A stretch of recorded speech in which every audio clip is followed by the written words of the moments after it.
The final goal is to eradicate humanity as we know it. Once you understand the final destination, it becomes much easier to look back and identify the psychological conditioning, the biological tampering, the cultural grooming, and the educational prepping that we have been subjected to for decades in preparation to making us accept a post-human future. It takes a lot of physical and psychological abuse to get an intelligent species like ours to agree to its own extinction. Most, if not all, that has transcended in the last 60 years was designed to get us closer to accepting such a dystopian reality.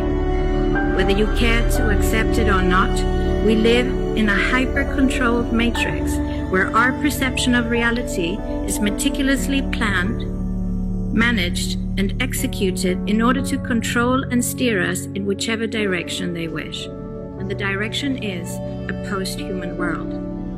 For this, they first needed to destabilize, dehumanize, and demoralize humanity through every means possible.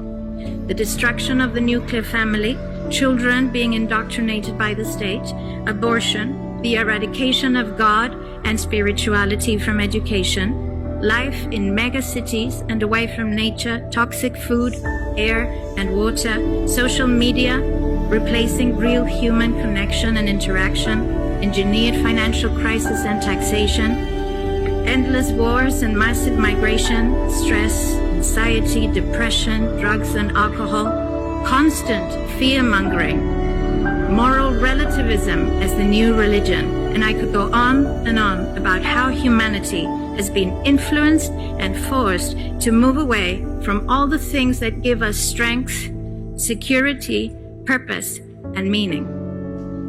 A weak, immoral, disconnected, ignorant, and unhealthy population is an easy target for the next stage, the creation of an entire generation of androgynous beings. Masculinity is under attack psychologically, culturally, and biologically. Women are being replaced in sports, entertainment, and politics by men pretending to be women. And children are being indoctrinated at school to think that gender is a choice. The transgender movement is not a grassroots movement. It comes from the top. It has nothing to do with people's freedom of expression, sexuality, or civil rights. It's an evil psyop with a clear agenda to get us closer to transhumanism by making us question the most fundamental notion of human identity, our gender.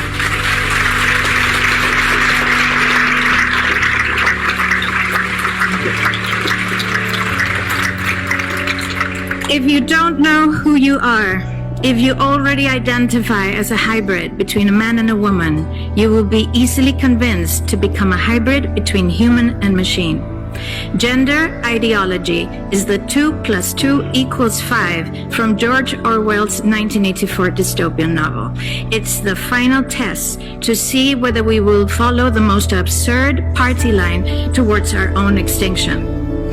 But 2 + 2 = 4. And no matter how you choose to dress, call yourself, or change your physique, will not change that. The sad reality, though, is that in the gaslighting process to get us closer to a post-human future, they have mentally and physically harmed an increasing number of children and young people, and it's only getting worse. This must be stopped.